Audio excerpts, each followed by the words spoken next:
দুইজনের জামাতে সালাত আদায়ের ক্ষেত্রে সালাতের ভেতর আরেকজন শরিক হলে ইমাম কি সামনে অগ্রসর হবেন নাকি মুক্তাদি পেছনের কাতার করবেন? শরীয়তের বিধান জানতে চাই। ভাই সোহেল, এ সম্পর্কে আমাদের বিষয়ক মানুষেরই অজানা খুবই গুরুত্বপূর্ণ একটি প্রশ্ন। ইমাম ইমামতি করছেন একজন মুক্তাদিকে সাথে নিয়ে, সেক্ষেত্রে মুক্তাদি ইমামের ডান পাশে থাকবেন, এই মাসালা হয়তো আমরা সবাই জানি। কিন্তু ইমামের ইমামতি চলাকালীন সময়ে অর্থাৎ নামাজের মাঝে যদি কোনো মুসল্লি এসে ইমামের সাথে যুক্ত হন, ডান পাশে মুসল্লির পাশেই অথবা ইমাম সাহেবের বাম পাশে দাঁড়ান, সেক্ষেত্রে ইমাম সাহেব কী করবেন?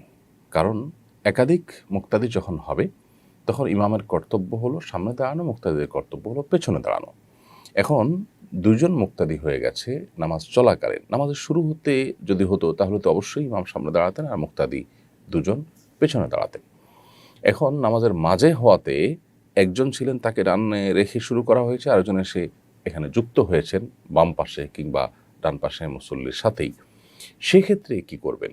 এর উত্তর হলো, এ বিষয়ে সহিহ মুসলিমে জাবের রাদিয়াল্লাহু তাআলা থেকে বর্ণিত একটি হাদিসে সুস্পষ্ট নির্দেশনা আমরা পাই। সেটি হলো, জাবের রাদিয়াল্লাহু তাআলা বলেছেন যে তিনি নবী করিম সাল্লাল্লাহু আলাইহি সাল্লামের সাথে সালাত আদায় করছেন।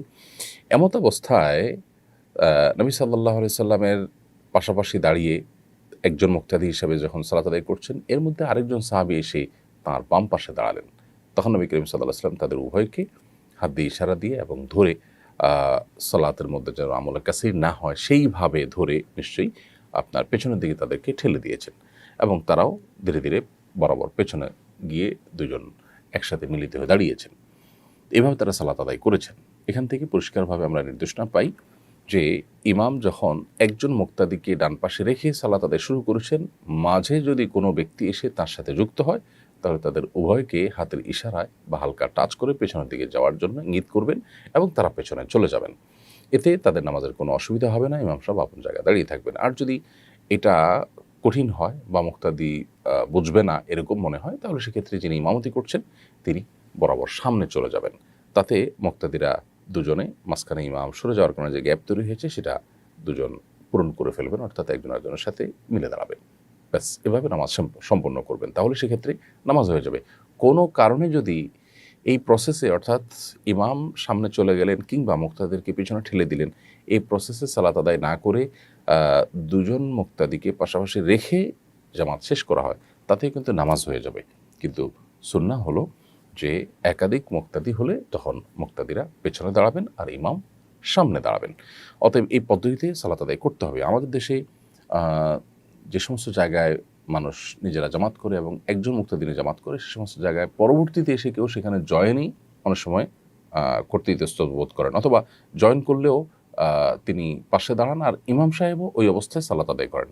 তার সামনে চলে যাওয়া কিংবা মুক্তাদিদেরকে পেছনে ঠেলে দেওয়া, এই বিধানটা আমরা বেশিরভাগ মানুষ জানি না। তো এটা নিয়ে ব্যাপক জানাশোনা দরকার এবং আমাদের ভুল ধারণাটা ভাঙা দরকার যে নামাজের মধ্যে যদি দুজন মুসল্লি হয়ে যায় বা দুজনের অধিক হয়ে যায়, তাহলে ইমাম সাহেব আপন জায়গা থেকে নড়তে পারবেন না বা মুক্তাদিরা নড়তে পারবেন না, এমন একটা ধারণা পোষণ করা হয়। তো এটি ভুল এবং এটি ভাঙা দরকার এবং এক্ষেত্রে নবী করিম সাল্লাল্লাহু আলাইহি ওয়াসাল্লামের সুন্নাহর অনুসরণ করা প্রয়োজন। এরপরে প্রশ্ন হলো, ব্যক্তিগত এবং প্রাতিষ্ঠানিক প্রয়োজনে আমাকে নানা ডিভাইস ব্যবহার করতে হয়, বিভিন্ন ওয়েবসাইট এবং সোশ্যাল মিডিয়া ব্রাউজ করতে হয়। আমার ছেলেকেও কম্পিউটার এবং মোবাইল ফোন কিনে দিতে হয়েছে, যোগাযোগ এবং পড়াশোনার প্রয়োজনে তার কাজে লাগে। ডিভাইস এবং ইন্টারনেট ব্যবহার করতে গেলে চোখের জেনা এড়ানো খুবই কঠিন। এ বিষয়ে আপনার পরামর্শ, দিক নির্দেশনা কামনা করছি। কীভাবে এসব ব্যবহার করেও চোখের জেনা থেকে বাঁচা যেতে পারে? খুবই কঠিন কাজ, কিন্তু আল্লাহ রাব্বুল আলামিন বেশ কিছুটা অপশন আমাদের জন্য তৈরি করে দিয়েছেন, এটা আল্লাহ তাআলার অনুগ্রহ। আমরা জানি যে কাহাফ ব্রাউজার নামে একটি ব্রাউজার আমাদের কিছু তরুণরা আলহামদুলিল্লাহ তৈরি করেছেন, কিছু এক্সপার্টরা তৈরি করেছেন। আমাদের মোবাইল ফোনগুলোতে, আমাদের ডিভাইসগুলোতে যদি আমরা এই কাহাফ ব্রাউজার নামেই নেই, এটা ডাউনলোড করে ইনস্টল করে আমরা যদি কাহাফ ব্রাউজার দিয়ে ব্রাউজ করি এবং অনলাইনে সার্চ করার কাজ করি, তাহলে সেক্ষেত্রে একটা দারুণ অভিজ্ঞতা আমাদের হবে। যারা আমাদের এ বিষয়ে জানা নেই তাদের জন্য বলছি যে সেক্ষেত্রে যত হারাম ভিডিও আসবে, হারাম ছবি আসবে, সেগুলোকে ব্লার করে দিবে ব্রাউজার, অর্থাৎ আমার চোখের জেনা থেকে বাঁচার পথটাকে উন্মুক্ত করে দেবে ইনশাআল্লাহ। এবং একইভাবে বাচ্চাদের জন্য যে ডিভাইস দেওয়া হয় কম্পিউটার হোক, মোবাইল হোক, সেখানে যদি কাহাফ কিডস এই অ্যাপ যদি ডাউনলোড করে নেওয়া হয়, সেক্ষেত্রে বাচ্চারা কাহাফ কিডসের মাধ্যমে যখন সব কাজগুলো করবে, তখন সেখানে তাদের ঈমান আমলের জন্য ক্ষতিকর এবং হারাম যে সমস্ত বিষয় আছে, বিশেষ করে ইউটিউবে বাচ্চাদের জন্য যে ফরম্যাটটা আছে, সেখানে যে সমস্ত হারাম, অশ্লীল কিংবা বাচ্চাদের ঈমান আমলের জন্য ক্ষতিকর হতে পারে সেরকম ভিডিওগুলোকে ব্লার করে দিবে। হাজার হাজার লক্ষ লক্ষ ভিডিও নিয়ে কাজ করে আলহামদুলিল্লাহ এর সাথে সংশ্লিষ্ট যে ভাইয়েরা তারা অসাধারণ একটি কাজ করেছেন, যার কারণে বাচ্চাদের জন্য এই কাহাফ কিডস যদি দিয়ে দেওয়া হয়, তাতে একদিকে তারা হারাম যে সমস্ত বিষয় আছে, ধরুন তারা গেমস খেলবে, সেখানে এমনিতে শরিয়া আমাদেরকে গেমস খেলাইতে নিরুৎসাহিত করে, তারপরেও যদি সেটা করতে যায় সে, তাহলে সেক্ষেত্রে সেখানে এমন কিছু আসবে না যেটাতে তার ঈমান আমলের জন্য ক্ষতিকর হয়। ঠিক একইভাবে সে যদি ইউটিউবও সার্চ করে এই কাহাফ কিডস ইউজ করে, সেখানে দেখা যাবে যে যে সমস্ত ভিডিওগুলো তার জন্য হার্মফুল, তার ঈমান আমলের জন্য হার্মফুল, সেগুলো তার সামনে আসবে না। ঠিক একইভাবে এটা একটা দারুণ অভিজ্ঞতা যে আপনার বাচ্চাকে আপনি শুধুমাত্র এই কাহাফ কিডসের মাধ্যমে, অ্যাপের মাধ্যমে তাকে আপনি কন্ট্রোল করতে পারবেন, কতক্ষণ সে চালাবে, এরপরে অটোমেটিক বন্ধ হয়ে যাওয়া ইত্যাদি সহ নানান ফিচার আছে। তো এটা আল্লাহ তাআলার একটা বড় অনুগ্রহ যে আমরা বড়রা হই কিংবা শিশুরা, আমাদের যাদের অনলাইন ব্রাউজ করতে হয় এবং এ সমস্ত ডিভাইসে আমাদেরকে কাজ করতে হয়, তারা নিজেদের চোখের জেনা থেকে বাঁচানোর জন্য এক অসাধ্য সাধন করেছেন এর সাথে সংশ্লিষ্ট ভাইয়েরা। আমি তাদের জন্য মনে প্রাণে দোয়া করি, আল্লাহ তাআলা তাদেরকে উত্তম বিনিময় দান করুন। এই সলিউশনটা যেহেতু আল্লাহ তাআলা আমাদের জন্য ব্যবস্থা করে দিয়েছেন, তারা আমার মনে হয় ফরজে কিফায়ার কাজটা করে দিয়েছেন।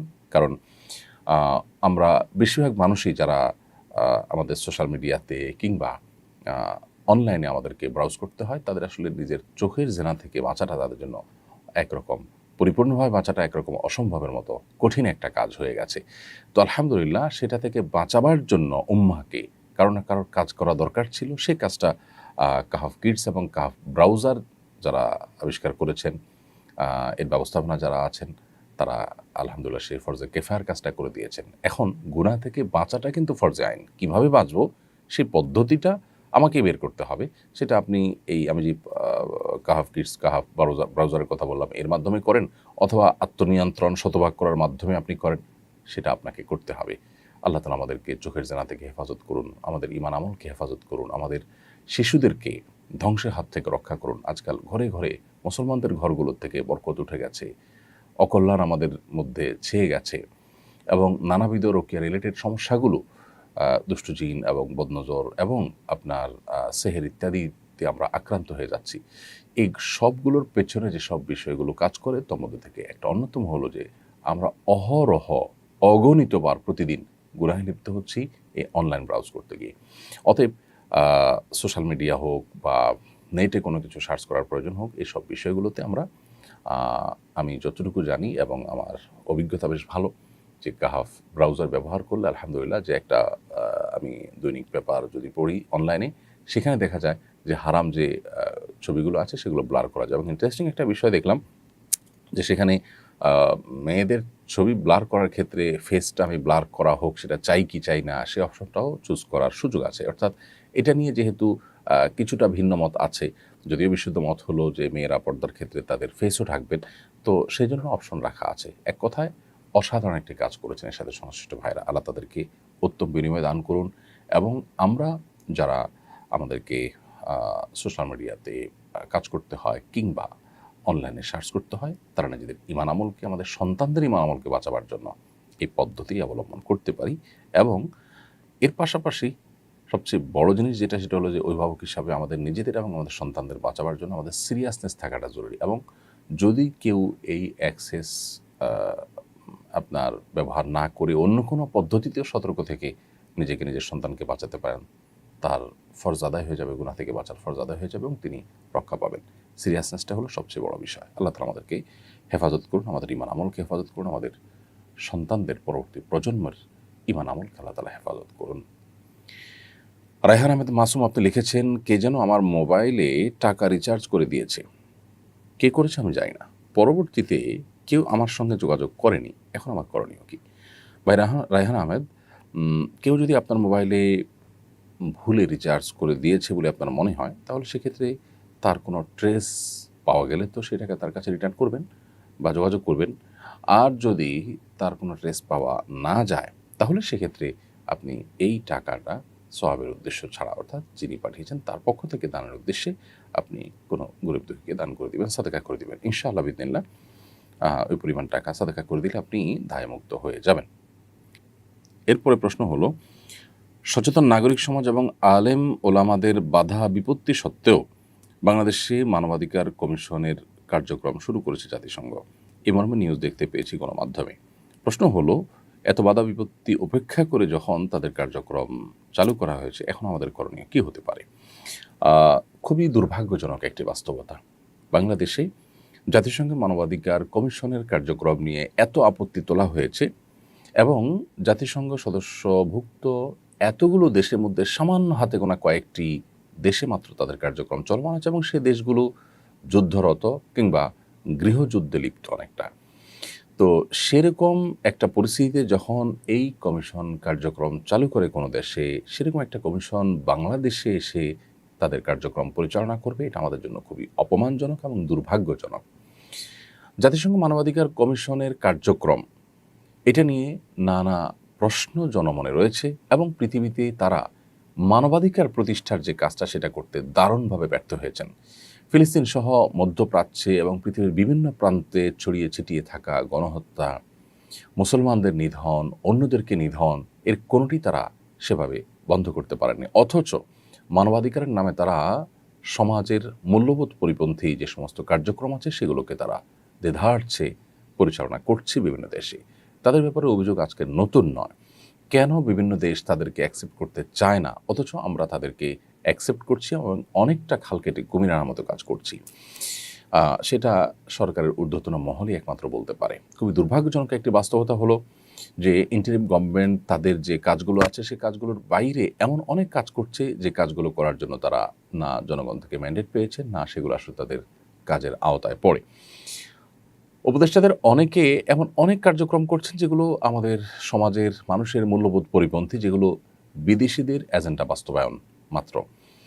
সেরকম কাজ তারা অহরহ করছেন এবং শেষের দিকে এসে যেন অনেক বেশি তড়িঘড়ি করে সে সমস্ত কাজগুলো করার চেষ্টা করা হচ্ছে, যে সমস্ত কাজ নির্বাচিত সরকার পর্যন্ত সাহস পেত না। কারণ জনগণের কাছে তার জবাবদিহিতা আছে, ভোটের জন্য অন্তত যেতে হবে, মুখোমুখি হতে হবে, সেই ভয়ে তারা যে সমস্ত কাজ করতে পারতো না, সেই কাজগুলো পর্যন্ত ইন্টারিম গভর্নমেন্টের অনেক উপদেষ্টা, অনেক মিনিস্ট্রি এবং কেন্দ্রীয় পর্যায় থেকে কোনো কোনো ক্ষেত্রে করা হচ্ছে। মানবাধিকার কমিশনের অফিস খোলার কার্যক্রমটা অনেকটা সেরকম একটি কাজ। আমি বিনয়ের সাথে আহ্বান করতে চাই যে এটার বিরুদ্ধে আমাদের কথা বলা, আমাদের অবস্থান গ্রহণ করা, শান্তিপূর্ণভাবে প্রতিবাদ করা, এটা অব্যাহত রাখতে হবে। প্রয়োজনে ওলামা একরাম এবং বিদগ্ধ মানুষদের নেতৃত্বে বিচক্ষণতার সাথে এই কার্যক্রম বন্ধের জন্য নানাবিধ কর্মসূচি আমাদের পালন করতে হবে এবং সেখানে আমাদের সর্বাত্মক সহযোগিতা করতে হবে যে কোনো মূল্যে। আমাদের দেশে বিদেশিদের যে থাবা, তাদের যে আগ্রাসন, মানবাধিকার প্রতিষ্ঠান নামে নানা নামে তাদের যে খবরদারি এবং আমাদের এখানে নানাবিধ তাদের আপনার যে সমস্ত মিশনগুলো আছে, এজেন্ডাগুলো আছে, সেগুলো যেন তারা বাস্তবায়ন করতে না পারে, সেজন্য আমাদের প্রত্যেককে সচেতন হওয়া দরকার। দীর্ঘদিন হয়ে যাওয়ার পরও, স্বাধীনতার বহু বছর পার হওয়ার পরও আমরা আমাদের কাঙ্ক্ষিত জায়গায় যেতে পারিনি। এর অন্যতম একটি কারণ, বহু কারণের মধ্যে থেকে একটি কারণ, যে আমাদের যখন যারা ক্ষমতায় এসেছে তাদের একটা অংশ কখনো কখনো তারা বিদেশিদের এজেন্ডা বাস্তবায়নে ব্যস্ত হয়ে গেছে এবং প্রশাসনে এমন অনেক ব্যক্তিবর্গ আছে যাদেরকে খুব সহজে বিদেশিরা কিনে ফেলতে পারে এবং তাদের এজেন্ডাগুলো তাদের দিয়ে বাস্তবায়ন করাতে পারে। খুবই দুর্ভাগ্যজনক বাস্তবতা এটি। আমাদের জাতিসংঘের মানবাধিকার কমিশন অফিস এখানে ওপেন করা এবং তাদের কার্যক্রম শুরু করার বিষয়টা অনেকটা সেরকম। আল্লাহ রাব্বুল আলামিন আমাদেরকে শকুনের থাবা থেকে হেফাজত করুন, আমাদের প্রিয় মাতৃভূমিকে সকল প্রকার ষড়যন্ত্র থেকে রক্ষা করুন এবং আমাদের ঈমান, আমল, মূল্যবোধ এগুলোকে আল্লাহ তাআলা হেফাজত করুন।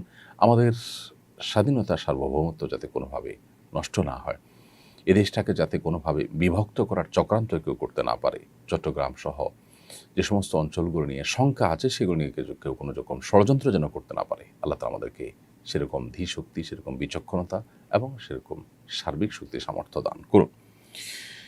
এরপর পরে প্রশ্ন করেছেন এমডি দুলাল ইসলাম, আপনি লিখেছেন, আমি কাঁচামালের দোকানে কাজ করি, আমাকে মিথ্যা কথা বলতে হয়, কালকের মাল আজকের বলে বিক্রি করতে হয়, আমার করণীয় কি? মিথ্যা না বললে চাকরি চলে যাবে। ভাই দুলাল ইসলাম, চাকরি আপনার রিজিক দাতা নয়। সন্দেহাতীতভাবে চাকরি থাকলে আমাদের জীবিকা নির্বাহ করার পথটা সহজ হয়, সেজন্য আমরা চাকরি রক্ষা করার জন্য চেষ্টা করি। কিন্তু তার মানে এই নয় যে আমার ঈমান, আমল, আমার আখিরাত ধ্বংস করে হলেও আমাকে চাকরি করতে হবে। সেই জায়গা থেকে আমি আপনাকে বলতে চাই যে আপনার জন্য শরিয়ার বিধান হলো যে মিথ্যা বলা ছাড়া যদি চাকরি করা না যায়, সেই চাকরি করা আপনার জন্য জায়েজ নয়। চাকরি করে আপনি জীবিকা নির্বাহ করবেন, কিন্তু মিথ্যা বলে তো আপনি আপনার জাহান্নামের পথ সুগম করবেন।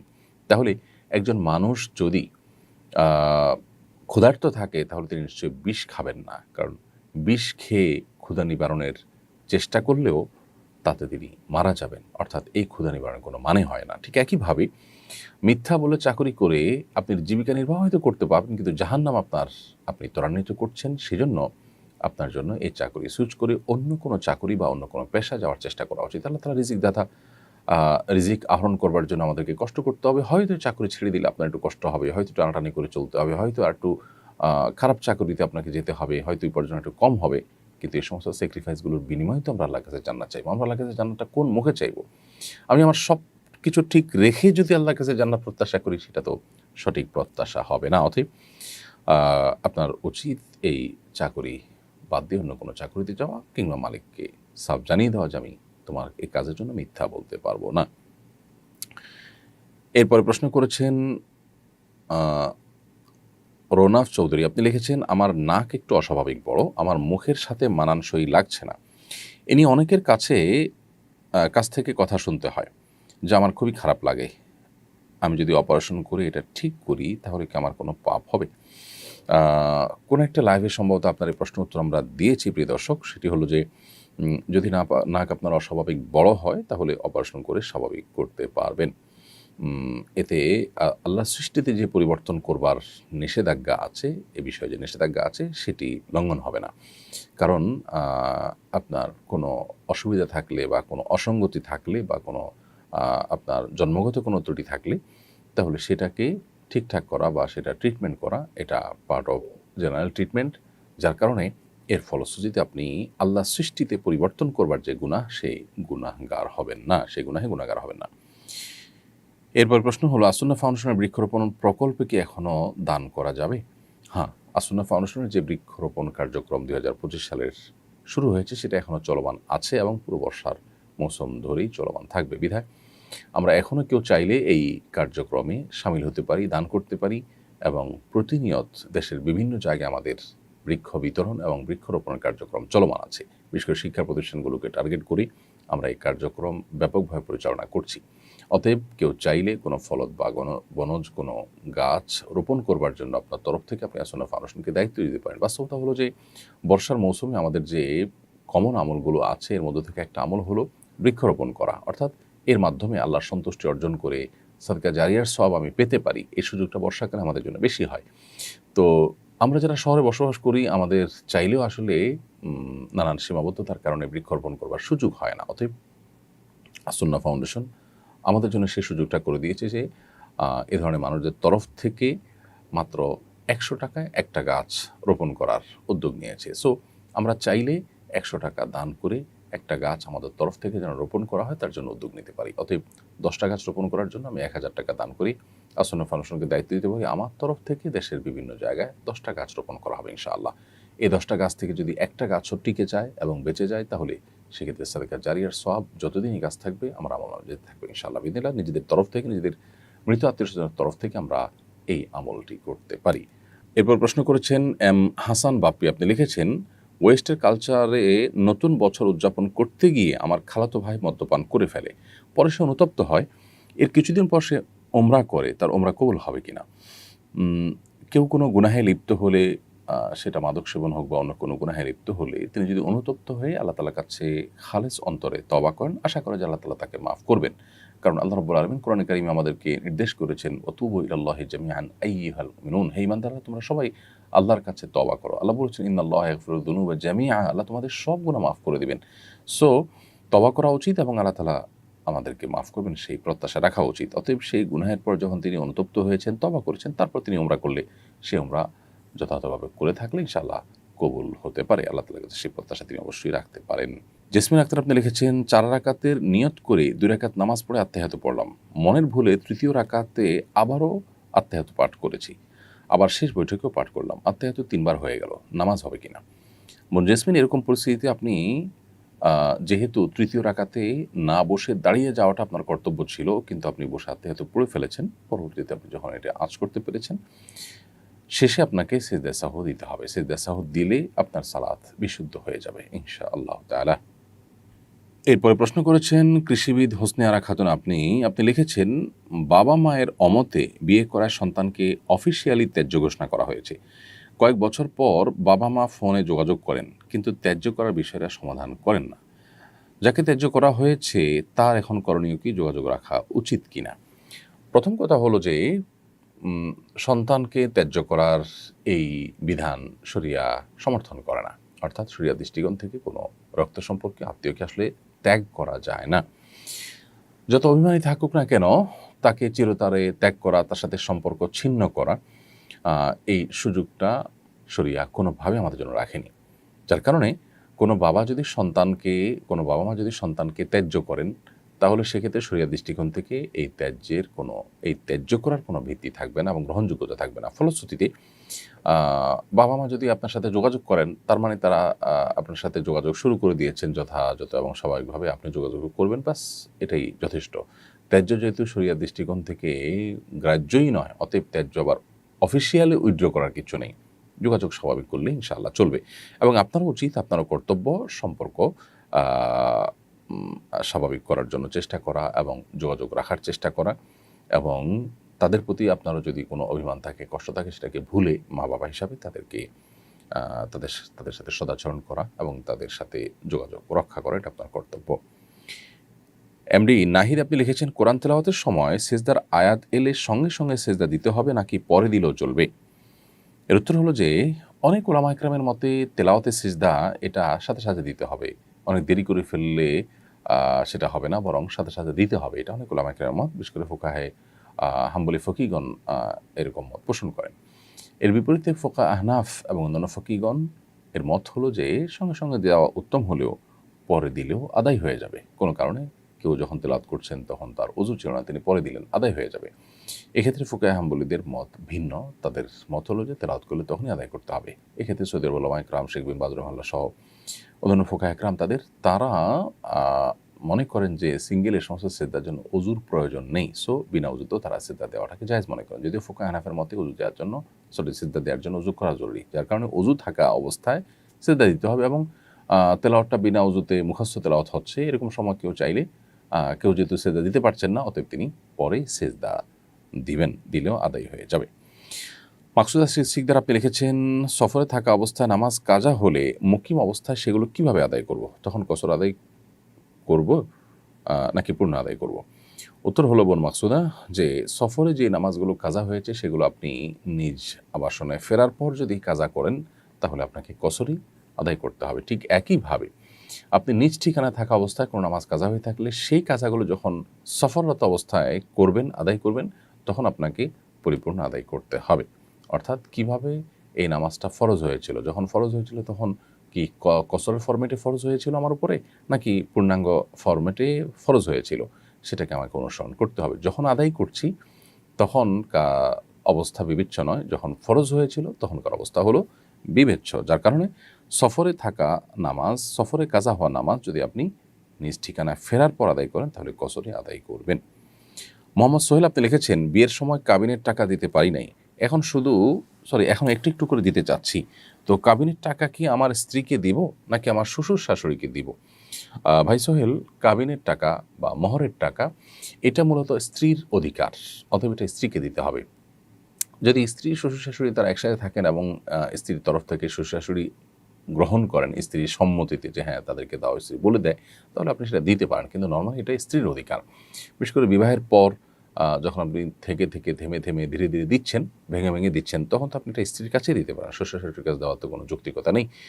আপনি স্ত্রীকে দেওয়ার পরে স্ত্রী তার টাকা তার বাবা মাকে দেন বা অন্য কাউকে দেন, এটা একান্ত তার ব্যাপার। অতএব এই ব্যাপারটা আমাদের একটু বিশেষভাবে খেয়াল করা দরকার। কারণ আমাদের মেয়েদেরকে আমরা নানাভাবে বঞ্চিত করি। এর মধ্যে মহরের টাকা আদায় করার ব্যাপারে অবহেলা কিন্তু চরমে। মিডল ইস্টেও এই জিনিসটা আছে যে মহরের টাকা বিশেষ করে মিডল ইস্টের অনেক দেশেই শ্বশুর-শাশুড়ির কাছে অর্থাৎ মেয়ের বাবা-মার কাছে দেওয়া হয়। যদিও সেখানে মহরের টাকা বিয়ের আগে পরিশোধ করা হয়। দেখা যায় যে মেয়ের সাথে লেনদেনের চাইতে মেয়ের বাবার সাথে লেনদেনটা স্মুথলি হয় এবং সহজে হয়। তখন তাকে দেওয়া হয় এবং এই টাকাগুলো অনেক ক্ষেত্রে মেয়ে পায় না, এরকম অভিযোগ আছে। তো এটা দুর্ভাগ্যজনক। আমাদের সমাজেও এই জিনিসটা যাতে না হয় আমাদের খেয়াল করা দরকার এবং মহরের টাকা এটা স্ত্রীর অধিকার হিসাবে স্ত্রীর কাছে দেওয়া উচিত। রশিদা বিনতে রহিদুল আপনি লিখেছেন, আমার বোন আমার কাছে তার স্বামী শাশুড়ি সম্পর্কে অনেক কথা শেয়ার করে। এটা কি গীবতের অন্তর্ভুক্ত হবে কিনা? পরিবারের লোকদের ব্যাপারেও যদি কোনো দুর্নাম করা হয় তাদের পেছনে, সেটাও গীবতের অন্তর্ভুক্ত হবে। সেখানে আপনার বোন যদি তার শ্বশুরবাড়ির সম্পর্কে শ্বশুরবাড়ির কারো সম্পর্কে সমালোচনা করে, সেটা অবশ্যই গীবতের অন্তর্ভুক্ত হবে। বিধায় আপনার বোন তার স্বামী কিংবা শাশুড়ি সম্পর্কে কোনো নেগেটিভ কথা আপনাদের কাছে বলা উচিত না। তবে হ্যাঁ, যদি তার কোনো সমাধানের জন্য, ধরুন তিনি স্বামী দ্বারা শাশুড়ি দ্বারা নির্যাতিত, অতএব তার নির্যাতন থেকে তিনি রক্ষা পাওয়ার জন্য আপনাদের সাথে যদি শেয়ার করে, যাতে করে আপনারা পরামর্শ দিতে পারেন, উদ্যোগ নিতে পারেন, তাহলে সেটা ভিন্ন কথা। কারণ আল্লাহ রাব্বুল আলামিন কোরআনে কারিমে বলেছেন, লা ইউহিব্বুল্লাহুল জাহরা মিনাল কওলি বিসসুই ইল্লা মান যুলিম। যে মাজলুম তার মানে মন্দ কথা হলেও সেটা সেটা বিধেয়, অর্থাৎ মন্দ কথার প্রচার আল্লাহ তাআলা পছন্দ করেন না। কেউ খারাপ কাজ করেছে তো সেটা প্রচার আল্লাহ পছন্দ করে না, কিন্তু সেই খারাপ কাজটা যদি আমার প্রতি জুলুম হয় তাহলে সেটা আমি প্রচার করবার ইখতিয়ার রাখি। সো আপনার বোন তাদের দ্বারা জুলুমের শিকার হয়ে থাকলে আপনাদেরকে বলতে পারেন, সেটার বিহিত করবার প্রয়োজন। এছাড়া তাদের ব্যক্তিগত ত্রুটি বিচ্যুতি এগুলো নিয়ে হাসাহাসি গল্প করা, এটা আমাদের সমাজে কমন একটা কালচার, বাট এটা অনুচিত। একজন মানুষ তৃতীয় পক্ষ যিনি উপস্থিত নেই এখানে, তাকে নিয়ে নেগেটিভ আলোচনা আমাদের বন্ধ করতে হবে। এমনকি সেটা পারিবারিক পরিমণ্ডলেও যদি হয়, পরিবারের সদস্যরা দেখা যায় একজন আরেকজনের পেছনে তার অগোচরে এ ধরনের গীবত শেখায়েত বা তাকে নিয়ে সমালোচনা করার কাজটা করে থাকেন। এটা যে নাজায়েজ সেই অনুভূতিটুকু আমাদের অনেকেরই কিন্তু নেই। সুমাইয়া আখতার আপনি লিখেছেন, আমার স্বামী প্রবাসী, তার ফোনে অনেক মেয়ের বাজে নাচের ভিডিও আছে। আমি এগুলো পছন্দ করি না, আমার খুব খারাপ লাগে। আমি তাকে বারবার বলার পরও সে কোনো পাত্তা দেয় না। এখন আমি কি করতে পারি? বোন সুমাইয়া, আপনি আপনার স্বামীকে অসৎ কাজ থেকে বাধা প্রদান করবেন, যেটা আপনি করছেন, এবং সে যেন নিবৃত্ত হয়, সেজন্য যাদেরকে দিয়ে নাসিহা করা সম্ভব হয়, যদি সে ক্ষুব্ধ হয়ে না যায়, চেষ্টা করবেন তাদেরকে দিয়ে নাসিহা করার। এরপরও আপনার যত উদ্যোগ নেওয়ার সুযোগ আছে সবগুলো নেওয়ার পরও যদি তিনি তার গুনাহ থেকে সরে না আসেন, তাহলে সেক্ষেত্রে তার দায়-দায়িত্ব তার উপরে। আপনি আল্লাহর কাছে দায়ী থাকবেন না। স্ত্রী হিসাবে আপনার কাছে খারাপ লাগা কাজ করবে, সেটা খুবই স্বাভাবিক, এবং একজন ঈমানদার হিসাবে, একজন মুমিনা হিসাবে এ ধরনের গুনাহ আপনার ঘরে করা হচ্ছে সেটি দেখে আপনার খারাপ লাগবে। সেজন্য আল্লাহর কাছে দোয়া করবেন, আল্লাহ যেন তাকে হেদায়েত দান করেন। এবং স্বামী স্ত্রীর মধ্যকার সম্পর্কটা আসলে এতটাই আপনার নিবিড় এবং এতটাই ঘনিষ্ঠ সম্পর্ক যে আসলে একে অন্যকে চাইলে বেশিরভাগ ক্ষেত্রে প্রভাবিত করতে পারে। কৌশলে, মহাব্বতে, ভালোবাসা দিয়ে স্বামীকে তার কাছ থেকে আপনার কাঙ্ক্ষিত বিষয়টা আপনি আদায় করে নেওয়ার চেষ্টা করতে পারেন। যদিও সব মানুষ একরকম না, কিন্তু বেশিরভাগ ক্ষেত্রে এটি পসিবল হয়। অতএব আপনি সেই চেষ্টা করবেন। এরপর প্রশ্ন করেছেন রিয়াদ হোসেন, আপনি লিখেছেন, বোন ও মা পর্দা না করলে আমি কি গুনাহগার হব? ভাই রিয়াদ, আপনার পরিবারের মেয়েরা যারা আপনার অধীনে, সেটা আপনার বোন হোক, মা হোক, স্ত্রী হোক, অথবা আপনার পরিবারের সদস্য অধীনে না হলেও বড় বোন, মা, হয়তো মা বাবার অধীনে আছেন, আপনি সন্তান হিসেবে সংসারের একজন সদস্য মাত্র। তো এরকম পরিস্থিতিতেও আমাদের পরিবারের মেয়েদেরকে সৎ কাজে আদেশ এবং অসৎ কাজে বাধা প্রদান করা আমাদের কর্তব্য। সো তারা যদি কেউ পর্দানশীল না হয়, পর্দাহীন হন, তাহলে তাদেরকে আল্লাহর এই মহান ফরজ বিধান সম্পর্কে অ্যাওয়্যার করা, সচেতন করা, এটা আমাদের কর্তব্য। অতএব সেটা আপনি করবেন। এরপরও যদি তারা আপনার কথা না শুনে, তারা যদি অমান্য করে, এবং তাদেরকে আপনি যদি বাধ্যবাধকতার আওতায় আনতে না পারেন, বা তাদেরকে যদি আপনি প্রেসার দেওয়ার মতো সুযোগ আপনার হাতে না থাকে, তাহলে সেক্ষেত্রে আপনার আর কোনো দায় থাকবে না। আপনি তাদেরকে বাধা দিয়েছেন, ইনশাআল্লাহ এটার মাধ্যমে আপনি আল্লাহর কাছে দায় মুক্ত হবেন। কিন্তু যদি আপনার সুযোগ থাকে তাদেরকে চাপ প্রয়োগ করার, বল প্রয়োগ করার, তাহলে সেই চেষ্টা আপনাকে করতে হবে। ধরুন তারা আপনার অধীনস্থ, আপনি তাদের অভিভাবকের দায়িত্বে আছেন, আপনি তাদের উপায় উপার্জন এর দায়িত্ব পালন করছেন, তাহলে সেক্ষেত্রে তো আপনি তাদেরকে জোর দাবি করতে পারেন, চাপ প্রয়োগ করতে পারেন। অতএব সেটুকু আপনাকে করতে হবে তাদেরকে গুনাহ থেকে বাঁচাবার জন্য। এছাড়া সাধারণ অবস্থাতে আপনি তাদেরকে অসৎ কাজ থেকে বাধা দিবেন। তারপরও যদি তারা ফিরে না আসে, ইনশাআল্লাহ বিদিন আল্লাহর কাছে আপনার কোনো দায় থাকবে না। কামরুন নাহার আপনি লিখেছেন, ফাতিমি মহর বলতে কি বোঝায়, এর পরিমাণ কত? মহরে ফাতিমি বলতে বোঝায় নবী করিম সাল্লাল্লাহু আলাইহি সাল্লামের পত্নী ফাতিমা রাদিয়াল্লাহু তাআলা আনহার বিয়েতে যে মহরটা ধার্য হয়েছিল সেটি। আমাদের জন্য মহরে ফাতিমি অনুসরণ করাই সুন্নাহ, ব্যাপারটি কিন্তু সেরকম নয়। বরং ফাতিমা রাদিয়াল্লাহু তাআলা আনহা ছাড়াও নবী সাল্লাল্লাহু আলাইহি ওয়াসাল্লাম আরও মেয়ে ছিলেন, তার স্ত্রীগণ ছিলেন, তাদের মহরও কিন্তু তিনি ধার্য করেছেন। তার সবগুলোই কিন্তু নবী সাল্লাল্লাহু আলাইহি ওয়াসাল্লামের আমল বা সুন্নাহ। সো শুধুমাত্র মহরে ফাতিমিকে সুন্নাহ মনে করাটা আমাদের ভুল ধারণা। কেউ যদি নবী করিম সাল্লাল্লাহু আলাইহি ওয়াসাল্লাম তার কন্যার জন্য যে মহর ধার্য করেছেন সেটা নিজের কন্যার জন্য ধার্য করতে চান, তো সেক্ষেত্রে সেটা তিনি করতে পারেন।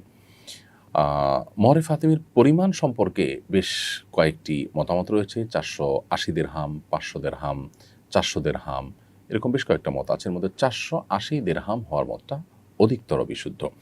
480 দিরহামে 126 ভরি রূপা হয়। অতএব বাজারে রূপার দাম চেক করে যখন যে দাম হবে সেই দামের আলোকে 126 ভরি রূপার যে মূল্য সেটাই মহরে ফাতিমি হিসাবে ধার্য করতে পারেন। তবে আবারও বলছি যে মহরে ফাতিমি সুন্নাহ, এটাই আমাদেরকে অনুসরণ করতে হবে, এটি কিন্তু সেরকম না। নবী করিম সাল্লাল্লাহু আলাইহি ওয়াসাল্লাম মহরের ব্যাপারটাকে আমাদের জন্য ফ্লেক্সিবল রেখেছেন, উভয় পক্ষের সম্মতির উপরে নির্ভর রেখেছেন। এখানে আমাদের সমাজে এ ধরনের মেয়েদের কীরকম মহর ধার্য হয়ে থাকে সেই ব্যাপারটাও একটা গুরুত্বপূর্ণ। এর বাইরে নবী সাল্লাল্লাহু আলাইহি ওয়াসাল্লামের এবং সাহাবায়ে কেরামের বিভিন্ন আকওয়াল বা তাদের বিভিন্ন উক্তি এবং হাদিসকে অ্যানালাইসিস করলে আমরা দেখি যে মহরের পরিমাণ যেন সহনীয় হয়, সে ব্যাপারটিতে উৎসাহিত করা হয়েছে যেন বিবাহের পথ সুগম থাকে এবং বিবাহের পথটা কঠিন বা কষ্ট সাধ্য না হয়। সেজন্য এদিকটা মেয়ের বাবা যারা আছেন, অভিভাবক যারা আছেন, তাদের খেয়াল করা কর্তব্য। পাশাপাশি ফাতিমা রাদিয়াল্লাহু তাআলা আনহার যে বিয়েতে মহর ধার্য করা হয়েছে সেটাকে আমরা চাইলে অনুসরণ করতে পারি এবং সেটা 126 ভরি রূপার সমমূল্য। প্রিয় দর্শক, দেখতে দেখতে অনুষ্ঠানের আমরা ঠিক মাঝামাঝি এসে পৌঁছেছি এবং সময় হয়েছে একটি বিরতিতে যাওয়ার। বিরতিতে আমরা যাচ্ছি খুব সামান্য সময়ের জন্য, ফিরে আসছি একটু পরে, আমাদের সঙ্গেই থাকুন। অসহায় দরিদ্রদের দারিদ্র্য দূরীকরণ ও স্বাবলম্বীকরণের লক্ষ্যে আসুন্নাহ ফাউন্ডেশন পরিচালনা করছে স্বাবলম্বীকরণ প্রকল্প। স্বাবলম্বীকরণ প্রকল্পের আওতায় এ যাবৎ প্রায় 3000 মানুষকে প্রশিক্ষণ ও স্বাবলম্বীকরণ উপকরণ প্রদান করা হয়েছে। আপনার জাকাতের অর্থে স্বাবলম্বী হতে পারে অসহায় দরিদ্র মানুষ। আসুন্নাহ ফাউন্ডেশনের জাকাত তহবিলে জাকাত পাঠাতে ভিজিট করুন www.asunnahfoundation.org/donate/zakat। বিরতির পর আবার আপনাদেরকে স্বাগতম জানাচ্ছি শরীর সমাধান অনুষ্ঠানে। আপনারা দেখছেন আসুন্নাহ ফাউন্ডেশন আয়োজিত সাপ্তাহিক প্রশ্ন উত্তোলন অনুষ্ঠান শরীর সমাধানের রেকর্ডেড পর্ব। আজকের 269তম পর্বে আমরা ইতিমধ্যে অনেকগুলো প্রশ্ন উত্তর আপনাদের দিয়েছি। এ পর্যায়ে আমি দেখতে পাচ্ছি যে প্রশ্নটি তিনি করেছেন আব্দুল জলিল। আপনি লিখেছেন, এক ব্যক্তি মৃত্যুর আগে ওসিয়ত করে গিয়েছেন জমি কিনে মাদ্রাসায় টাকা দেওয়ার জন্য। যে মাদ্রাসা দেওয়ার কথা ছিল সেটা এখন বন্ধ। ওয়ারিশা কি অন্য মাদ্রাসায় জমি কিনে দিলে ওসিয়ত আদায় হবে? তাদের করণীয় কি? উত্তর হলো, ভাই আব্দুল জলিল, যেই মাদ্রাসায় দান করার জন্য ওসিয়ত করা হয়েছে সেই মাদ্রাসাতেই দান করতে হবে। যেহেতু মৃত্যুর আগে এটা তার ওসিয়ত ছিল এবং ওসিয়ত যখন কেউ করে তার টোটাল সম্পদের 1/3 মধ্যে ওসিয়ত কার্যকর হয়, অর্থাৎ তার যত সম্পদ আছে সর্বোচ্চ 1/3 পর্যন্ত ওসিয়ত কার্যকর হবে এবং তিনি যেটার জন্য ওসিয়ত করবেন সেখানেই দান করতে হবে। সো মাদ্রাসায় যে মাদ্রাসা দিতে বলেছেন নির্দিষ্ট করে দিয়ে থাকলে সে মাদ্রাসায় দিতে হবে। কোনো কারণে সেটা যদি বন্ধ হয়ে যায় এবং সেটার খোলার কোনো সম্ভাবনা যদি না থাকে তাহলে সেক্ষেত্রে ওয়ারিসরা অন্য মাদ্রাসা জমি কিনে দিলেও ওসিয়ত আদায় হয়ে যাবে ইনশা আল্লাহ তাআলা। রিমা আখতার লিখেছেন, স্বামী দান করা পছন্দ করেন না, এমত অবস্থায় স্ত্রী দান করতে পারবেন কি না? উত্তর হলো যে স্ত্রী দান করতে হলে তার নিজের সম্পদ থেকে দান করতে পারবেন তিনি, এবং স্ত্রীর নিজের সম্পদ দান করার ক্ষেত্রে স্বামীর সম্মতির প্রয়োজন নেই। অর্থাৎ স্বামীর সম্মতি নেওয়া ছাড়াও তার সম্পদ থেকে তিনি স্বাধীনভাবে দান করতে পারবেন, কারণ শরিয়া প্রত্যেকের সম্পদের ক্ষেত্রে পরিপূর্ণ মালিকানা এবং সেখানে হস্তক্ষেপ করবার এখতিয়ার শুধু তাকেই দিয়েছে, অন্য কাউকে নয়। সো আপনি নিজে মালিক হলে আপনার সম্পদ আপনি দান করতে পারেন। কিন্তু স্বামীর টাকা থেকে বা স্বামীর সম্পদ থেকে যদি দান করতে হয়, সেক্ষেত্রে স্বামীর কিন্তু সম্মতি প্রয়োজন। স্বামী স্ত্রীর মধ্যে অনেক সময় বোঝাপড়া থাকে এরকম যে স্বামীর মানিব্যাগ থেকে, তার টাকা থেকে আ উম এই পরিমাণ টাকা দান করলে স্বামীর সেখানে সম্মতি থাকে, অমত থাকে না। তাকে জিজ্ঞেস করলে তিনি অমত করবেন না, আপনি নিশ্চিত? এরকম ভালো সুসম্পর্ক থাকলে সেক্ষেত্রে স্বামীর মৌন সম্মতি আছে ধরে আপনি স্বামীর টাকা থেকে দান করতে পারবেন। কিন্তু যদি আপনার সন্দেহ হয় যে না, এই টাকা তিনি দান করতে দিবেন না, যেমনটা আপনি লিখেছেন যে তিনি দান করা পছন্দ করেন না, তাহলে সেক্ষেত্রে তার অজান্তে তার সম্পদ থেকে আপনি দান করতে পারবেন না। কারণ নফল দান করার জন্য শরিয়া তাকে বাধ্য করেনি। সেক্ষেত্রে আপনি তার সেই টাকা তাকে না জানিয়ে খরচ করলে সেটা হবে তার সম্পদে আপনার অন্যায় হস্তক্ষেপ, সেটা কিন্তু জায়েজ হবে না। যদিও কাজটা ভালো, কিন্তু এই ভালো কাজ করবার জন্য আপনি আরেকজনের হক নষ্ট করতে পারেন না, যেহেতু শরীয়ত তাকে এটা করতে বাধ্য করেনি। সো এক্ষেত্রে স্বামী স্ত্রী উভয়ে পরস্পরের অধিকার এবং প্রাপ্য এবং কতটুকু অধিকার আছে সেই মাপজোপগুলো আমাদেরকে বুঝে তারপরে করতে হবে। এমনিতে স্বামীকে তার সম্পদ থেকে দান করার জন্য উদ্বুদ্ধ করা যেতে পারে এবং তার সম্মতি আদায় করে তারপরে সেখান থেকে আপনি দান করতে পারেন। অন্যথায় আপনি তার সম্পদের থেকে দান করতে যাবেন না। ফজিলাতুন নেসা লিখেছেন, আমি প্রাথমিক বিদ্যালয়ে জব করি, না করলেও চলে, শুধু শখ করে চাকরি করা। মুসলিম নারী হিসেবে এটা কি আমার জন্য জায়েজ হবে? দয়া করে জানাবেন। বোন ফজিলাতুন নেসা, আপনি যদি বিবাহিত হন তাহলে সেক্ষেত্রে আপনার স্বামীর অনুমোদনের ক্ষেত্রে প্রয়োজন। স্বামীর সংসার যখন করবেন তখন স্বামীকে আল্লাহ রাব্বুল আলামিন অভিভাবকত্বের জিম্মাদারি দিয়েছেন, দায়িত্ব দিয়েছেন।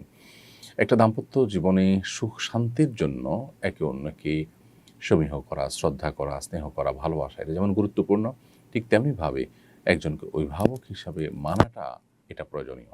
একটি দোকানে দুজন মানুষ যদি কাজ করেন, তাদের মধ্যে একজন দায়িত্বশীল, একজন তার সহকারী বা তার অধীনস্থ হিসাবে কাজ করতে হয় শৃঙ্খলার প্রয়োজনে। এই প্রয়োজনটা আমরা অনেকে আজকাল বোঝার চেষ্টা করি না। অতি অধিকার সচেতনতা এটা আমাদের পরিবার ব্যবস্থাপনা, আমাদের দাম্পত্য জীবন, আমাদের সুখ শান্তিকে কেড়ে নিয়ে যাচ্ছে এবং ধ্বংসের দ্বারপ্রান্তে নিয়ে যাচ্ছে। সো আপনি বিবাহিত হয়ে থাকলে স্বামীর, যেহেতু আপনি অধীনে, স্বামী যেহেতু আপনার অভিভাবক, বিধায় তাকে আপনি সম্মত করে আপনি এটি করতে পারেন, যদি পর্দা মেনটেন করে আপনি করতে পারেন। আর যদি সেখানে পর্দা মেনটেন করা সম্ভব না হয়, সহকর্মীদের সাথে অন্যান্য ক্ষেত্রে আপনাকে পর্দা লঙ্ঘন যদি করতে হয়, তাহলে সেক্ষেত্রে চাকরি করা আপনার জন্য জায়েজ হবে না। এরপরে প্রশ্ন হলো, আমার দেবরকে আমার চাচা শ্বশুর ছোট সময় দত্তক নিয়েছিলেন। এখন আমার দেবর আমার শ্বশুর শাশুড়ি অর্থাৎ তার জন্মদাতা বাবা মাকে কাকা কাকি ডাকেন, আর আমার চাচা শ্বশুরকে বাবা ডাকেন। মূলত তিনি আমার দেবরের চাচা। কাগজপত্রেও বাবার নামের স্থানে চাচার নাম দেওয়া, এটা জায়েজ হচ্ছে কি না? খুবই গুরুত্বপূর্ণ প্রশ্ন। আমাদের দেশে দত্তক নেওয়ার ক্ষেত্রে এই শরিয়ার ভায়োলেশনটা অনেকেই করেন। যিনি আপনাকে দত্তক নিয়েছেন তাকে আপনি সম্মান জানিয়ে বাবা বা বাবার সমতুল্য হিসাবে ডাকলেন, কিন্তু কাগজপত্রে এবং পরিচয় দেওয়ার ক্ষেত্রে আপনার জন্মদাতা বাবার সাথেই আপনাকে সম্বন্ধ করতে এবং তার পরিচয় আপনাকে পরিচিত হতে হবে। বাবা হিসাবে আপনার জন্মদাতা এবং গর্ভধারণকারিণী মায়ের পরিচয়টা দিতে হবে। এটা যদি আপনি না করেন তাহলে সেক্ষেত্রে এটি গুনাহের কারণ হবে। আল্লাহ তাআলা কোরআনে কারিমে বলেছেন, উদউহুম লিআবাহিম ওয়াকসিতু ইনদাল্লাহ, তোমরা সন্তানদেরকে তাদের জন্মদাতা বাবার নামে ডাকো, বাবার সাথে সম্বন্ধ করে ডাকো, অমুকের ছেলে অমুকের মেয়ে এভাবে ডাকো। দত্তক যিনি নিয়েছেন তাদের ছেলে মেয়ে হিসাবে পরিচয় দিবে না। এটাকে আল্লাহ তাআলা পরিষ্কারভাবে কোরআনে কারিমে আমাদেরকে নির্দেশ হিসেবে জারি করেছেন। এছাড়া সহিহ বুখারীতে বর্ণিত হাদিসের নবী করিম সাল্লাল্লাহু আলাইহি ওয়াসাল্লাম থেকে বর্ণিত হয়েছে, তিনি বলেছেন, যে ব্যক্তি তার বাবা নয় এরকম ব্যক্তিকে বাবা হিসাবে দাবি করবে বা বাবা হিসাবে স্থির করবে, ফাল জান্নাতু আলাইহি হারাম, জান্নাত তার জন্য হারাম। এই জন্য আপনার দেবরের উচিত এই কর্মকাণ্ড পরিহার করা।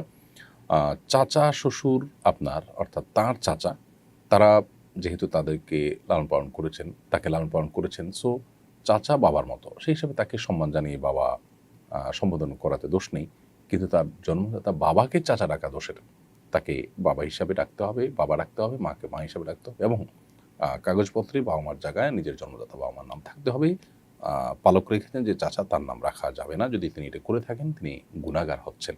তার উচিত তওবা করা এবং তার অবস্থার সংশোধন করা। এরপরে বোন রমি আক্তার আপনি লিখেছেন, আমার মেয়ের নাম ফারিস্তা রাখতে চাই, এ নাম রাখতে কোনো অসুবিধা আছে কিনা? এই নামটা না রাখা অনুচিত হবে। আপনার সন্তানের জন্য আপনি সুন্দর নাম নির্বাচন করবেন, কিন্তু ফেরেশতা এটা কোনো মানুষের নাম হওয়ার মতো বিষয় নয়। আল্লাহ রাব্বুল আলামিন মানুষকে মানুষ হিসেবে তৈরি করেছেন, অতএব তার নামের মধ্যে যদি আপনি এমন কোনো শব্দ রাখেন বা এমন কোনো কিছু রাখেন যেটা আসলে মানুষের পরিচয়কেই আপনার বহন করে না, তাহলে সেটা অনুচিত। কারণ এটা অবাস্তব।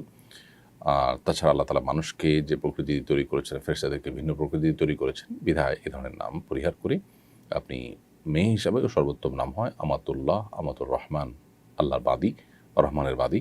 এইরকম নাম আপনি তাদের রাখতে পারেন। এছাড়া আল্লাহর যে কোনো গুণবাচক নামের শুরুতে আমা শব্দটি অর্থাৎ বাদী বা দাসী শব্দটি যুক্ত করে আপনি নাম রাখতে পারেন। এর বাইরে আপনি সাহাবা ইকরামের নাম, মহিলা সাহাবীদের নাম, তারপরে নবী রাসূলদের পরিবার এর সদস্য, মেয়ের সদস্যদের নাম এবং নেককার এবং মুহাদ্দিসা বহু মহিলা পৃথিবীর ইতিহাসে গত হয়েছে, তাদের নামে আপনার মেয়েকে নামকরণ করতে পারেন। মেঘে ঢাকা তারা আইডি থেকে আপনি লিখেছেন, আমার হাজব্যান্ডের অতিরিক্ত মোবাইলের নেশা, সারা রাত ও মোবাইল চালায়, মোবাইল রাখতে বললে রাগ করে, আমার করণীয় কি? প্রথম কথা হলো যে মোবাইলের নেশা খুবই ভয়াবহ একটি বিষয়। তো এই আসক্তি থেকে বাঁচাবার জন্য তাকে এর সাথে সংশ্লিষ্ট কোনো বই কিংবা কোনো লেকচার ইত্যাদি তাকে শোনাতে পারেন। এর ভয়াবহতা নিয়ে আপনি নিজে বোঝানোর পাশাপাশি যাদেরকে দিয়ে কাউন্সেলিং করলে, যাদেরকে দিয়ে বোঝালে তিনি বুঝবেন বা তার এই কাজ পরিহার করবেন মনে হয়, আপনি অবশ্যই তাদের শরণাপন্ন হবেন। এর বাইরে আল্লাহ তাআলার কাছে আসলে দোয়া করা ছাড়া তো আর আপনি তাকে বাধ্য করতে পারেন না, বিধায় আপনি আল্লাহর কাছে চোখের পানি ফেলবেন এবং দোয়াটা এমন এক অস্ত্র যে এর মাধ্যমে সব অসাধ্য সাধন করা যায়, বিধায় আপনি আল্লাহ তাআলার কাছে কায়েমন বাক্যে প্রার্থনা করা, দোয়া করা, এই কাজটি অব্যাহত রাখবেন। আল্লাহ তাআলা হেদায়েতের মালিক। তৌফিক বিন মহাসিন এআইডি থেকে আপনি লিখেছেন, একটা গরু দিয়ে কি 7টি আকিকা করা যাবে? ফোকায়ে হানাফের মতে করা যাবে। মেয়ে হলে 7 জনের তরফ থেকে, ছেলে হলে 1 জনের তরফ থেকে 2 শরিক, এভাবে হিসাব করে একটা গরু এটা 7টি আপনার আকিকা হিসাবে যথেষ্ট হবে, অর্থাৎ আকিকা 7টি ছাগলের কাজ দিবে। যদিও এ সম্পর্কে অন্যান্য ফোকাহে কেরাম, বিশেষ করে ফোকাহে হাম্বলি বা আপনার সৌদির ওলামা কেরাম, তাদের ভিন্ন মত রয়েছে। এরপর মুন্সি জুয়েল রানা আপনি লিখেছেন, শৌচাগারে থাকা অবস্থায় হাঁচি এলে আলহামদুলিল্লাহ বলা যাবে কিনা? আমরা শৌচাগারে থাকা অবস্থায়, টয়লেটে থাকা অবস্থায় হাঁচি আসলে মুখে উচ্চারণ করে আলহামদুলিল্লাহ বলা অনুচিত হবে, যেহেতু আলহামদুলিল্লাহর মধ্যে আল্লাহর নামটি রয়েছে এবং আল্লাহর নাম এর জিকির এরকম নাপাক নোংরা জায়গাতে, অপবিত্র জায়গাতে এটা মুখে উচ্চারণ করা অনুচিত এবং এটাকে মাকরু বলেছেন ফুকায়ে কেরাম। সেজন্য মুখে উচ্চারণ না করে মনে মনে আমরা আলহামদুলিল্লাহ বলবো। মোহাম্মদ লিটন আপনি লিখেছেন, জান্নাতের নিম্ন পর্যায়ে যারা থাকবে তারা কি জান্নাতের থেকেও আফসোস করবে? কথাটা কতটা সত্য? খুবই দরকারি এবং প্রয়োজনীয় একটি প্রশ্ন। লোকমুখে বহুল প্রচলিত আছে যে যারা জান্নাতে যাবেন তাদেরকে আল্লাহ তাআলা যে জান্নাত দিবেন, তিনি যে স্তরের জান্নাতি, তার চাইতে উঁচু স্তরের জান্নাতের দিকে তাকিয়ে তিনি সবসময় আফসোস করবেন যে আমি কেন উঁচু স্তরের জান্নাতি হতে পারলাম না। এই লোকমুখে প্রচলিত কথাটি সঠিক নয় এবং কোরআন এবং হাদিসের কোথাও জান্নাতীদের এই জাতীয় কোনো আফসোস হবে এ মর্মে কোনো কথা কিন্তু বর্ণিত হয়নি। এরকম আফসোস নিয়ে যদি জান্নাতে থাকে তাহলে সেক্ষেত্রে জান্নাতের সুখটা তো দুঃখে পরিণত হবে এবং কষ্ট তাকে কুরে কুরে খাবে। তাহলে আর জান্নাতে যে কোনো কষ্ট থাকবে না, কোনো দুঃখ থাকবে না, সে বিষয়টি কীভাবে প্রমাণ হয়? তাছাড়া কোনো হাদিসে এরকম কোনো আফসোসের কথা বলা হয়নি, এটা লোকমুখে প্রচলিত কথা শুধুমাত্র। অতএব জান্নাতীরা নিজের অবস্থান নিয়ে তার চাইতে উঁচু স্তরের জান্নাতের দিকে তাকিয়ে আফসোস করার কথাটা সঠিক নয়। তবে একটা হাদিস তাবরানীতে মুআয ইবনে জাবাল রাদিয়াল্লাহু আনহু থেকে বর্ণিত আছে যে নবী করিম সাল্লাল্লাহু আলাইহি ওয়াসাল্লাম বলেছেন, জান্নাতীরা একটা আফসোস করবে, সেটা হলো যে তার জীবদ্দশায় পৃথিবীতে থাকাকালীন সময়, বেঁচে থাকাকালীন সময়ে যে সময়গুলো আল্লাহর জিকির ছাড়া কেটেছে, সেই সময়গুলো নিয়ে তাদের আফসোস হবে কিছুটা। যদি সেই সময়গুলো আল্লাহর জিকিরে কাটাতে পারতাম, আল্লাহর স্মরণে কাটাতে পারতাম, নেক আমলের মধ্যে কাটাতে পারতাম, তাহলে আজ আরও বেশি আমি আল্লাহর কাছে সওয়াব এবং বিনিময় লাভ করতাম। তো এই যে আফসোস হবে, এই আফসোস বলতে শুধুমাত্র দুনিয়াতে আল্লাহর জিকিরের বাইরে থাকা সময়গুলো নিয়ে তাদের একটু আফসোস থাকবে, এটুকু হাদিস থেকে বোঝা যায়। যদিও হাদিসের সনদ নিয়ে ফোকায়ে কেরামের ভিন্নমত আছে, কেউ এটাকে সহি বলেছেন, কেউ সহি বলেননি। যদি সহি ধরেও নেওয়া হয় তাহলে সেক্ষেত্রে ফয়জুল কদির সহ অন্যান্য হাদিসের ব্যাখ্যা গ্রন্থে হাদিসের ব্যাখ্যায় মুহাদ্দিসিনে কেরাম সারে হাদিস বা হাদিসের ব্যাখ্যা তখন বলেছেন যে এর মানে হলো যখন হিসাব নিকাশ চলবে, যখন জান্নাতে প্রবেশের আগের যে স্তরগুলো মানুষ অতিক্রম করবে, তখন মানুষের মধ্যে এই আফসোসটা কাজ করবে। জান্নাতে প্রবেশের পর আর আসলে কোনো আফসোস দুঃখবোধ থাকবে না, কারণ দুঃখবোধ বা আফসোস থাকলে জান্নাতে যে নিরঙ্কুশ সুখ শান্তির কথা আল্লাহ তাআলা আমাদেরকে জানিয়েছেন সেটা কিভাবে বাস্তবায়িত হবে। বিধায় জান্নাতীদের মধ্যে কোনো আফসোস থাকবে না, এটি হলো সঠিক কথা। ফেরদাউসুল জান্নাত আপনি লিখেছেন, আমার শ্বশুর বাড়িতে মেয়ে বেশি ছেলে কম। আমি দ্বিতীয়বার যখন কনসিভ করি তখন আমার বাবা মা আমাকে নিয়ে অনেক চিন্তা ছিলেন। আমার বাবা মানত করেছিলেন আমার যদি ছেলে হয় সিলেটের মাজারে একটা খাসি দিবেন। 4 বছর হলো আমার ছেলে হয়েছে, কিন্তু আর্থিক অবস্থা খারাপ থাকায় আমার বাবা মানত পূরণ করতে পারেননি। মেয়ে হিসাবে আমি কি এই মানত তার পক্ষ থেকে পূরণ করতে পারবো? প্রথম কথা হলো বোন ফেরদাউসুল জান্নাত, যে যদি মাজারে খাসি দেওয়ার নিয়ত করা হয় তাহলে সেই নিয়তটা ভুল নিয়ত।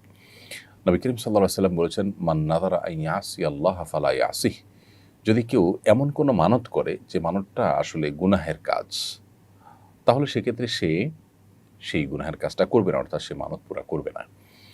অতএব আপনার বাবার যদি ভুল মানত করা হয়ে থাকে, যেমন তিনি আপনার মাজারে মানত করেছেন, এটা ভুল মানত, তাহলে সেই ভুল মানত আপনার জন্য পুরা করা কর্তব্য নয়, বরং তওবা করা উচিত যেন এরকম ভুল মানত না করা হয়। হ্যাঁ, মাজারে যে সমস্ত গরিব দুঃখীরা থাকে তাদেরকে খাওয়াবেন, এরকম যদি মানত করে থাকেন তাহলে সেটা আবার সঠিক মানত, অর্থাৎ গরিব দুঃখীদেরকে খাওয়ানোর মানত করেছেন সেটা পূরণ করবেন। আর যদি মাজারে দেওয়ার মানত করে থাকেন তাহলে সেটা পূরণ করবেন না। এরপর তাশরিফ আরিয়ান আপনি লিখেছেন, আমাদের ওয়াশরুমে ভেন্টিলেটরের উপর শালিক পাখি বাসা বেঁধেছে। অনেক ভয় লাগে যদি সাপ আসে, আর সন্ধ্যায় শালিক পাখির দুর্গন্ধ ছড়ায়। এই জন্য আজকে বাসাটা ভেঙে ফেলেছি। আমাদের কি এতে কোনো গুনাহ হবে কিনা? ভাই তাশরিফ, আপনার প্রশ্ন উত্তর হলো যে আপনার ক্ষতির আশঙ্কা থেকে যেহেতু আপনি বাসা ভেঙেছেন, সো এটা আপনার জন্য গুনাহের কোনো বিষয় হবে না। কোনো পাখি, কোনো প্রাণী যদি আপনার উপদ্রবের কারণ হয়, আপনার বিপদের শঙ্কা তৈরি করে, তাহলে তার বাসা ভেঙে দেওয়া বা তাকে সেখান থেকে সরাই দেওয়া, কিংবা আপনার উপদ্রবের কারণ হলে, নিয়মিত আপনার জন্য কষ্টের কারণ হলো বা আপনার জন্য বিপদের কারণ হলে সেটা কে মারাও শরীয়তে আপনার জন্য নাজায়েজ নয়।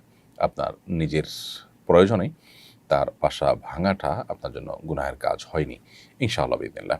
আল্লাহ তাআলা আপনাকে এর জন্য গুনাহগার এর তালিকাভুক্ত করবেন না। আব্দুর রহিম আপনি লিখেছেন, আমি সৌদি আরবের দাম্মামে থাকি। আমরা 3 জন এক রুমে থাকি। আমার 2 জন রুমমেট বিভিন্ন অপরাধের সাথে জড়িত, যেমন হারাম উপার্জন, পরকীয়া, জুয়া, আলেম বিদ্বেষ, নামাজ না পড়া ইত্যাদি। এখন আমি কি তাদের সাথে একই রুমে থাকতে পারি কিনা? ভাই আব্দুর রহিম, শরিয়াত দৃষ্টিকোণ বলতে গেলে, জায়েজ না জায়েজ বা আইন বলতে গেলে বলবো যে তাদের সাথে থাকাটা মৌলিকভাবে হারাম নয়। তবে আপনি চেষ্টা করা উচিত যে নেককার, দিনদার, পরহেজগার, মুত্তাকি মানুষদের সঙ্গী হওয়া, তাদের সাথে থাকা। তাহলে কি হবে? আপনি নিজেই ঈমান এবং আমলের উপরে অব্যাহত থাকতে পারবেন, টিকে থাকতে পারবেন, নিজের ঈমান আমলের রক্ষা হবে। আর সেই সাথে এ ধরনের মানুষজন যারা আছে তাদের সাথে থাকার ফলশ্রুতিতে আপনার মধ্যে যে খারাপ প্রবণতা বা খারাপ অভ্যাস গড়ে তোলার আশঙ্কা আছে, গড়ে ওঠার আশঙ্কা আছে, এটাতে কাউকে বেঁচে থাকতে পারবেন। আল্লাহ তাআলা বলেছেন, ইয়া আইয়ুহাল্লাযীনা আমানু তাকুল্লাহ ওয়া কুনু মা'আস সাদিকিন, হে ঈমানদারগণ, তোমরা আল্লাহকে ভয় করো, তাকে অবলম্বন করো এবং সাদিকিন বা সত্যবাদী যারা আছেন, নেককার যারা আছেন তাদের সঙ্গে থাকো। এজন্য আপনি চেষ্টা করবেন ভালো মানুষের সাথে থাকার। দেলোয়ার হোসেন লিখেছেন, আমি একটি বালিকা উচ্চ বিদ্যালয়ে চাকরি করি। ইসলামী দৃষ্টিতে চাকরি বৈধতার সম্পর্কে জানাবেন। পর্দা রক্ষা করা আমাদের জন্য ফরজ। সাধারণত বালিকা উচ্চ বিদ্যালয়ে যদি আপনি শিক্ষকতা করেন বা চাকরি করেন, সেখানে পর্দা রক্ষা করাটা আপনার জন্য কঠিন, বরং অসম্ভব অনেকটা। যদি সেরকমটিই হয় যে নিশ্চিত সেখানে আপনাকে পর্দা লঙ্ঘন করতে হয়, তাহলে সেটা নাজায়েজ হবে। আমরা অনেকে এক্ষেত্রে নানান কুযুক্তি দিয়ে থাকি। আমরা মনে করি যে রাস্তাঘাটে গেলেও তো আমাদের অনেক চোখের গুনাহ হয়, তাহলে আমাদের চাকরি করা কেন নাজায়েজ হবে? মূলত একটা হলো যে আপনার ইচ্ছার বাইরে বা আপনার অজান্তে বা হঠাৎ হয়ে গেছে, যেটা আপনার নিয়ন্ত্রণে না। আরেকটা হলো আপনি জেনে শুনে গুনাহ করতে হবে। আপনি সেরকম জায়গায় প্রতিদিন যাচ্ছেন, আপনি জানেন যে সেখানে আপনাকে গেলেই গুনাহে লিপ্ত হতে হবে, অর্থাৎ আপনি চাইলেও নিজেকে সেভ করতে পারেন না। এরকম যদি হয় তাহলে সেক্ষেত্রে সে চাকরি করা আপনার জন্য জায়েজ হবে না। আর যদি আপনি নিজেকে সেভ করার কোনো ওয়ে থাকে, কোনো রাস্তা থাকে, তাহলে অবশ্যই সেটি জায়েজ হবে। এমডি জিহাদ আপনি লিখেছেন, ভাই মোরতাদ হয়ে গেলেও কি তার সঙ্গে আগের মতো সম্পর্ক রাখতে হবে? সাধারণ কাফিরের সাথে সম্পর্ক স্বাভাবিক রাখতে হবে যদি তারা আমাদের রক্ত সম্পর্কীয় কেউ হয়, বাবা মা ভাই বোন। তারা যদি সাধারণ অমুসলিম হয় তাহলেও তাদের সাথে সুসম্পর্ক বজায় রাখা, আত্মীয় হিসাবে তাদের কল্যাণ কামনা করা, তাদের সাথে সম্পর্ক রক্ষা করে চলা, এগুলো আমাদের কর্তব্য বা শরিয়া নির্দেশিত। কিন্তু মোরতাদ হয়ে যাওয়াটা সাধারণ কাফের হওয়ার মতো নয়, বরং এটা কুফুরির সর্বোচ্চ জঘন্য স্তর, যার কারণে ইসলামের শরিয়ার বিচার ব্যবস্থায় দণ্ডবিধিতে মোরতাদের মৃত্যুদণ্ডের বিধান শরিয়া রেখেছে পরিষ্কারভাবে। এ মর্মে নবী করিম সাল্লাল্লাহু আলাইহি ওয়াসাল্লাম হাদিস রয়েছে এবং সমস্ত ফুকাহা একরাম একমত। অতএব নিজের আত্মীয় স্বজনের ভিতরে ভাই বোন এরকম কোনো আত্মীয় যদি ইরতিদাদ বা ধর্মত্যাগের মতো এরকম গুনাহে লিপ্ত হয়, আল্লাহ মাফ করুন, তাহলে সেক্ষেত্রে তাদের সাথে আগের মতো সম্পর্ক রাখা আপনার কর্তব্য নয়, বরং যদি তাদেরকে দাওয়াত দেওয়ার সুবিধার্থে তাদেরকে দিনের পথে ফিরে আনার প্রয়োজনে তাদের সাথে সম্পর্ক রাখেন আপনি এবং সম্পর্ক রাখলে সেটা করতে পারবে বলে মনে হয়, তাহলে সেটা আপনি করতে পারেন। আর তা না হলে তাদের সাথে আগের মতো সম্পর্ক আপনাকে রাখতে হবে না, বরং আল্লাহর জন্যই তাদেরকে আপনি ত্যাগ করবেন। কলি আখতার আপনি লিখেছেন, আমার একজন আত্মীয় মসজিদে নামাজ পড়ে না, কারণ ইমামের পড়া শুদ্ধ হয় না, বাড়িতেই পড়ে, এ ব্যাপারে কিছু বলুন। বনকলি আখতার, আপনার যে আত্মীয় মসজিদে নামাজ পড়ছেন না, ইমামের পড়া শুদ্ধ নয় এই অজুহাতে তিনি সঠিক কাজ করছেন না। কারণ প্রথমত ইমামের পড়া শুদ্ধ না হলে দেখতে হবে যে শুদ্ধতাটার মাত্রা কতখানি, মানে অশুদ্ধতাটার মাত্রা কতখানি। যদি এমন হয় যে নামাজই সহি হয় না, তাহলে সেক্ষেত্রে এই নামাজ অবশ্যই পড়বেন না, কিন্তু বিকল্প ব্যবস্থা করবেন, হয় ইমাম পরিবর্তন করার জন্য উদ্যোগ নেবেন। আর এই সময়ের মধ্যে যতক্ষণ পর্যন্ত ইমাম পরিবর্তন না হয় ততক্ষণ পর্যন্ত অন্য কোনো মসজিদে জামাতের সাথে নামাজ আদায় করতে হবে, অন্য কোনো ইমামের সাথে নামাজ আদায় করতে হবে। বাড়িতে পড়বেন শুধুমাত্র তখন যদি বিকল্প কোনো মসজিদ না থাকে, তাহলে সেক্ষেত্রে তারপরে সেটা জামাতের সাথে আদায় করা উচিত। এজন্য তার এই কাজটা ভুল কাজ। আর যদি ইমামের কেরাতের অশুদ্ধতাটা সেই পর্যায়ে না হয় যে নামাজ সহি হয় না, তাহলে সেক্ষেত্রে ওই ইমামের পিছনে নামাজ পড়তে হবে। তারপরেও জামাত ত্যাগ করা বা বাসায় একা একা নামাজ পড়া উচিত হবে না। এরপরে প্রশ্ন হলো, আমার হাজব্যান্ড রেশন পায় প্রতি মাসে, রেশন চাকুরিজীবী এবং তার স্ত্রী সন্তানের জন্য দেওয়া হয়। আমার শাশুড়ি বলেছেন কিছু রেশন ওনাকে দিতে, এরপর থেকে অর্ধেক আমরা রেখে বাকি অর্ধেক তাকে দিই। 1 মাসের রেশন দিয়ে পুরো পরিবার চলা যায়, কিন্তু আমার শাশুড়ি রেশনের বাকি অর্ধেকও চাইছেন আত্মীয়দের দেওয়ার জন্য। আমার হাজব্যান্ড তাও দিতে চান, মা কিছু চাইলে সে না করতে পারে না। কিন্তু প্রশ্ন হলো, আমার শাশুড়ির আবদার গ্রহণযোগ্য কিনা। মা হিসেবে সন্তানের কাছে চাইতেই পারেন, যদি মা মনে করেন যে সন্তানের এটা ছাড়াও চলে, তাহলে সেক্ষেত্রে যেহেতু অন্য আত্মীয়দেরকে দিতে চাইতেছেন, তার মানে এটা একরকম দানের সওয়াব পাওয়ার ব্যাপার। তো মা সে আবদার তো করতেই পারেন, কিন্তু যদি এটা দান করলে সন্তানের কষ্ট হবে, সন্তান নিজের চলার মতো অবস্থা নেই, তাহলে সেক্ষেত্রে মা তো এ আবদার করা অনুচিত। অর্থাৎ এটা ভ্যারি করবে পুরো অবস্থার উপরে। আর সন্তান হিসাবে আপনার স্বামীর জন্য এটা কর্তব্য নয় যে মা বললেই সেটা দিয়ে দিতে হবে। যদি বিশেষ করে তার যদি অসুবিধা হয়, কষ্ট হয়, তাহলে সেক্ষেত্রে দিতে তিনি বাধ্য নন, তবে আদবের সাথে মাকে বুঝিয়ে বলা দরকার। আমরা একটি কনফারেন্সে গিয়েছিলাম, সেখানে আমি মুসাফির। আসরের নামাজ পড়ার সময় আমাকে ইমামতের জন্য বলা হয়। ওখানকার বাকি 90% প্লাস মুসল্লি মুকিম ছিলেন। আমি বললাম, আমি তো মুসাফির, আপনাদের মধ্য থেকে মুকিম একজন ইমামতি করেন, যাতে আমিও পূর্ণ 4 রাকাত নামাজ পড়তে পারি। এখানে ইমামতি ছেড়ে দেওয়াটা কি উচিত হয়েছে কিনা?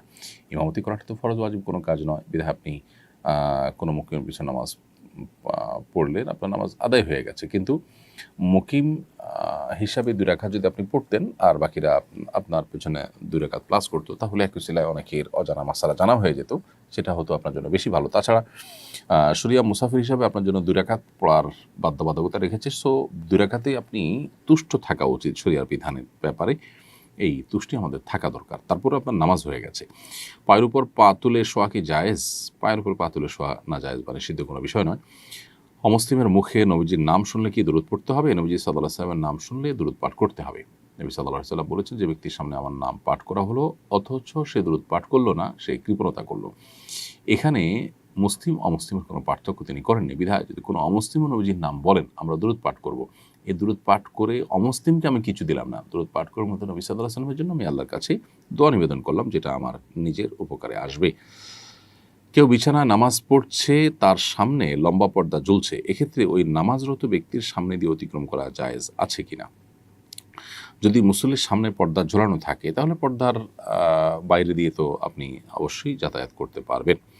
হারাম টাকা মসজিদ নির্মিত হয়েছে, আমি যদি বিষয়টা জানি সেই মসজিদে নামাজ পড়তে পারবো কিনা। যে মসজিদটা হারাম টাকায় নির্মিত হয়েছে আপনি জানেন, সেটা হারাম টাকায় নির্মিত হলেও মসজিদ হয়ে যায় এবং সালাত আদায় করলে সালাত আদায় হয়ে যাবে। যদিও যারা এই কাজটি করেছেন তারা গর্হিত কাজ করেছেন এবং আল্লাহর ঘরকে হারাম তারা নির্মাণ করা বা ডেভেলপ করা তাদের অন্যায় হয়েছে। ইচ্ছাকৃতভাবে বা অনিচ্ছাকৃতভাবে কারো ঘরে উঁকি দিয়েছি, এ সময় কাউকে বেপর্দা অবস্থায় বা সতর্ক অবস্থায় দেখেছি, এক্ষেত্রে তার কি হক নষ্ট হবে, তার কাছে কি মাপ চাইতে হবে? এরকম পরিস্থিতিতে তওবা ইস্তেগফার তো করতেই হবে। আর তার কাছে মাপ চাইতে গেলে তিনি যদি আরও বিব্রত হন, অপমানিত হন, তাহলে সেক্ষেত্রে আল্লাহর কাছে মাপ চাইবেন এবং তার কাছ থেকে সাধারণভাবে ক্ষমা চেয়ে নেবেন যে তার যেন কোনো দাবি দেওয়া, কোনো দুঃখবোধ, কোনো হক যেন না নষ্ট করে থাকলে আল্লাহ যেন মাফ করে দেন। এভাবে কমন মাপ চেয়ে নেবেন। ডিটেল বলতে গেলে যদি আরও সম্পর্ক নষ্ট হয় অথবা তিনি আরও আপনার বিব্রত হন, তাহলে সেক্ষেত্রে তাকে এটা উল্লেখ করে মাপ চাওয়া দরকার নেই। এরপরে প্রশ্ন হলো, আমি বাবা মার সাথে কোনো এক জায়গায় গেলাম যেটা সফরের দূরত্ব, কিন্তু কতদিন থাকবো তা জানি না। গন্তব্যস্থলে গিয়ে জানতে পারলাম আমরা 15 দিনের কম সময় থাকবো। এখন আমাকে কি কসর করতে হবে? যদি 15 দিনের কম সময় আপনি থাকবেন বলে মনে হয়, তাহলে সেক্ষেত্রে আপনি সেখানে অবশ্যই কসর করতে পারবেন, বরং কসর করতে হবে আপনাকে। ফরজ গোসল যদি পুকুরে নেমে করি তাহলে কি পুকুরের পানি ব্যবহৃত পানির তালিকায় পড়বে এবং সে পুকুরের